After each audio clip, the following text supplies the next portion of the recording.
നമ്മൾ രഹസ്യമായി പറയുന്ന കാര്യങ്ങൾ ഒരാൾ ഒളിഞ്ഞു നിന്ന് കേൾക്കുന്നത് എത്ര മോശം കാര്യമാണല്ലേ. നമ്മൾ പറയുന്ന കാര്യങ്ങൾ അയാൾ ദുരുപയോഗം ചെയ്യുക കൂടി ചെയ്താലോ, ആ വിവരങ്ങൾ അയാൾ പണത്തിനു വേണ്ടി മറച്ചു വിറ്റാലോ, ഇതെല്ലാം എത്ര ഭീകരമായ അവസ്ഥയാണല്ലേ. എങ്കിൽ ഒരു കാര്യം മനസ്സിലാക്കിക്കോളൂ, നമ്മൾ എത്ര രഹസ്യമായി പറയുന്ന കാര്യങ്ങൾ പോലും ചിലർ കേൾക്കുന്നുണ്ട്. മറ്റാരുമല്ല, നമ്മുടെ ഫോൺ തന്നെയാണ് ഇത്തരത്തിൽ നമ്മുടെ സംസാരം ചോർത്തി പലർക്കും നൽകുന്നത്. നമ്മൾ സ്വകാര്യ സംഭാഷണത്തിൽ പലരോടും പറയുന്ന കാര്യങ്ങളെ ഫോണിൽ പരസ്യം കാണിക്കാൻ വേണ്ടി ദുരുപയോഗം ചെയ്യപ്പെടുന്നുണ്ട് എന്നതാണ് പരസ്യമായ ഒരു രഹസ്യം. നമ്മൾ ഫോൺ പോക്കറ്റിലിട്ടുകൊണ്ട് പറയുന്നതും കോളിൽ സംസാരിക്കുന്നതുമായ വിഷയങ്ങളെ പറ്റി നമ്മുടെ ഫോണിൽ പരസ്യം വരുന്നത് യാദൃശ്ചികമല്ല എന്നതാണ് യാഥാർത്ഥ്യം. നമ്മൾ പറയുന്ന കാര്യങ്ങളിലെ വിവരങ്ങൾ ഒളിഞ്ഞു നിന്ന് കേട്ട് നമ്മളെ പരസ്യങ്ങൾ കാണിക്കുകയാണ് നമ്മുടെ ഫോൺ. ഇക്കാര്യം സൈബർ വിദഗ്ധർ പലപ്പോഴും ചൂണ്ടിക്കാട്ടിയിട്ടുണ്ടെങ്കിലും ഇപ്പോൾ ട്വിറ്ററിലെ ഒരു എഞ്ചിനീയറാണ് ഇക്കാര്യത്തെ പറ്റി ഗുരുതരമായ വെളിപ്പെടുത്തൽ നടത്തിയത്. നമ്മളെല്ലാം ഉപയോഗിക്കുന്ന വാട്സാപ്പ് രഹസ്യമായി ഉപകരണങ്ങളിലെ മൈക്ക് ഉപയോഗിക്കുന്നുണ്ട് എന്ന ആരോപണമാണ് ട്വിറ്ററിലെ എഞ്ചിനീയറായ ഫോർഡ് ഡാബിരി ഉന്നയിച്ചത്. വാട്സാപ്പ് മൈക്ക് ഉപയോഗിച്ചതിന്റെ സമയക്രമം വ്യക്തമാക്കുന്ന സ്ക്രീൻഷോട്ട് ഉൾപ്പെടെയാണ് ഡാബിരി ട്വിറ്ററിൽ പങ്കുവച്ചത്.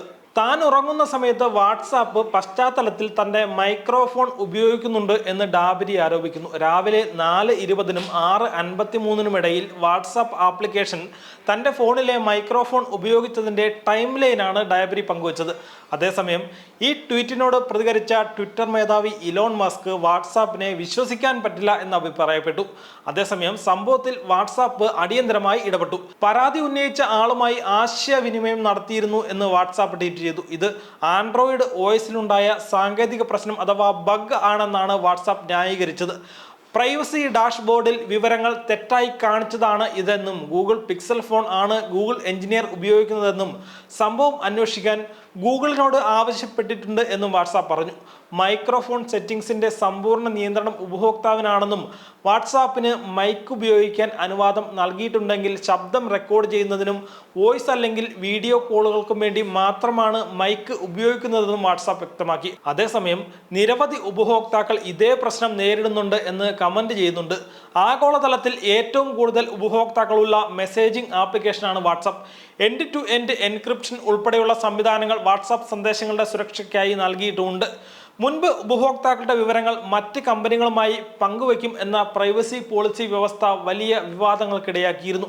ഈ സമയത്ത് വാട്സാപ്പ് ഉപേക്ഷിക്കുന്നു എന്ന് ആഹ്വാനം ചെയ്ത പ്രധാന വ്യക്തിയാണ് ഇലോൺ മസ്ക്. സിഗ്നൽ ആപ്പ് ഉപയോഗിക്കാനായിരുന്നു മസ്കിന്റെ ഉപദേശം. അന്ന് വാട്സാപ്പ് വലിയ പ്രതിസന്ധിയാണ് നേരിട്ടത്.